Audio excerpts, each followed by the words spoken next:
পরের প্রশ্ন। আসসালামু আলাইকুম। ওয়ালাইকুম আসসালাম।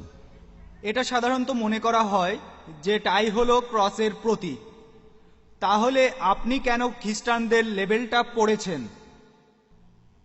ভাই, আপনি খুব সুন্দর প্রশ্ন করেছেন, আর আমিও খুশি যে এই প্রশ্নটা করেছেন, যাতে করে ভুল ধারণাগুলো ভাঙা যায়। আপনি প্রশ্ন করলেন যে টাই হলো ক্রসের প্রতীক, খ্রিস্টানদের প্রতীক, তাহলে আমি কেন একজন মুসলিম হয়ে টাই পরে আছি? আর আমি জানি অনেক মুসলিম মনে করেন যে টাই এটা হলো ক্রসের প্রতীক। তবে আমি বিভিন্ন ধর্মের উপর একজন ছাত্র। খ্রিস্টানদের কোনো ধর্মগ্রন্থেই একথা উল্লেখ করা নেই যে গলার টাই হলো খ্রিস্টানদের ক্রসের প্রতীক। যদি এমনটা হয়, হাদিস পরিষ্কারভাবে বলছে আপনি সেই পোশাক পরবেন না যেটা অবিশ্বাসীদের পোশাকের মতো হয়। যদি সেটা অমুসলিমদের বিশেষ প্রতীক হয়ে থাকে, তাহলে সেই লেভেলটা লাগাতে পারবেন না, সেটা হারাম। আপনি বাইবেলে এমন কোনো কথা পাবেন না, বাইবেলে কোনো অনুচ্ছেদে এ কথা পাবেন না যেখানে বলা হয়েছে যে গলার টাই হলো ক্রসের প্রতীক। আমি আরো জানি যে অনেক মুসলিম পশ্চিমা কালচার পছন্দ করেন না, তাদেরকে দোষ দিচ্ছি না। আমি যেটা বলবো, আপনি যদি দেখেন অমুক জিনিসটা ক্ষতিকর, যদি আপনি দেখেন পশ্চিমারা কোনো খারাপ কাজ করছে, আপনি সেটা প্রতিবাদ করবেন। কিন্তু তারা যে ভালো কাজগুলো করে তাতে কোনো ক্ষতি নেই যদি সেগুলো মেনে নেন। আর যেগুলো নিরপেক্ষ সেগুলোতেও ক্ষতি নেই, এগুলো তো আপনার প্রতিবাদ করার দরকার নেই। কিছু মুসলিম পশ্চিমাদের কালচারটাকে এতটাই অপছন্দ করেন যে তারা সবকিছুতে প্রতিবাদ করে। তাই এই জিনিসটা কোনোভাবেই খ্রিস্টানদের ধর্মের প্রতীক নয়। এই প্রশ্নটা আমাকে পৃথিবীর বিভিন্ন জায়গাতে করা হয়েছে। আমি তখনও সবার সামনেই বলেছি, যদি কোনো মুসলিম এটা প্রমাণ করতে পারেন, যে কোনো সময় অকাট্য প্রমাণ করতে পারেন যে গলার টাই এটা ক্রস বা খ্রিস্টান ধর্মের প্রতীক, আমি সবার আগে টাই খুলে ফেলবো। আর আমি সবাইকে বলবো আপনারা কেউ টাই পরবেন না। টাই জিনিসটা কোনোভাবেই খ্রিস্টান ধর্মের প্রতীক নয়, এটা কোনো দিক থেকে ক্রসের প্রতীক না, এটা একটা কালচারাল ড্রেস। টাই নিয়ে গবেষণা করেছেন বিশেষজ্ঞরা, শোনা কথা না। বিশেষজ্ঞরা বলেছেন কিভাবে টাইয়ের প্রচলন হলো।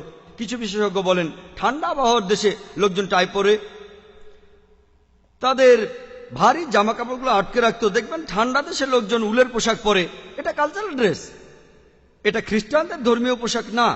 আপনারা পৃথিবীর সব জায়গায় দেখবেন খ্রিস্টানরা টাই পরে। খ্রিস্টানরা যে টাই পরে আলহামদুলিল্লাহ আমি সেটা জানি, মুসলিমরা টাই পরে, হিন্দুরা টাই পরে। গলার টাই আসলে খ্রিস্টান ধর্মের প্রতীক না, এটা একটা কালচারাল ড্রেস।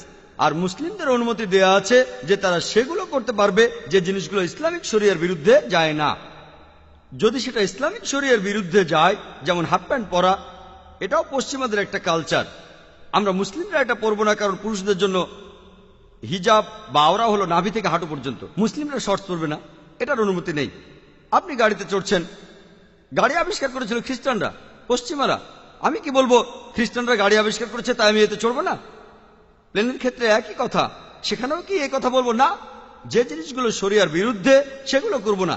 টাই জিনিসটা কোনোভাবেই খ্রিস্টান ধর্মের প্রতীক না। গলার টাই, লোকে বলে এটা নাকি ক্রসের মতো দেখতে। টাই খুলে উপরের অংশটা সোজা করে ধরেন, ক্রসের মতো দেখাবে। আমি বলি আপনারা যে কুর্তা পরেন সোজা করে ধরেন, সেটা আরো বেশি ক্রসের মতো লাগবে। তাই আপনি নিজের কল্পনা দিয়ে চলবেন না, ও কুর্তা তো ক্রসের মতো দেখতে তাই আমি কুর্তা পরবো না, এটা কি বলতে পারি? এমন কথা কি বলতে পারি? আর নবীজি বলেছেন যে পোশাক কোনো বিশেষ একটা ধর্মের প্রতীক সেই পোশাকগুলো পরবে না। তাই জিনিসটা খ্রিস্টান ধর্মের প্রতীক না, এটা একটা কালচারাল ড্রেস। এটা ফরজ না যে অবশ্যই পড়তে হবে, আমি কথা বলছি না। যদি না পড়েন আলহামদুলিল্লাহ, কোনো সমস্যা নেই। তবে আমি মাঝে মধ্যে পশ্চিমা দেশে যাই, এটা পড়লে অনেক রকম সুবিধাও আছে। আর ইসলাম যদি নিষেধ না করে সেটা পড়তে আমার আপত্তি নেই, কিন্তু ইসলাম যদি নিষেধ করে আমি এমন কিছু পরব না যেটা ইসলাম নিষেধ করে, আমার লাভ হলেও না। তবে এই গলারটাই আলহামদুলিল্লাহ ইসলাম এটার অনুমতি আছে, তাই এটাতে কোনো সমস্যা নেই যদি মুসলিমরা টাই পরে। আশা করি উত্তরটা পেয়েছেন।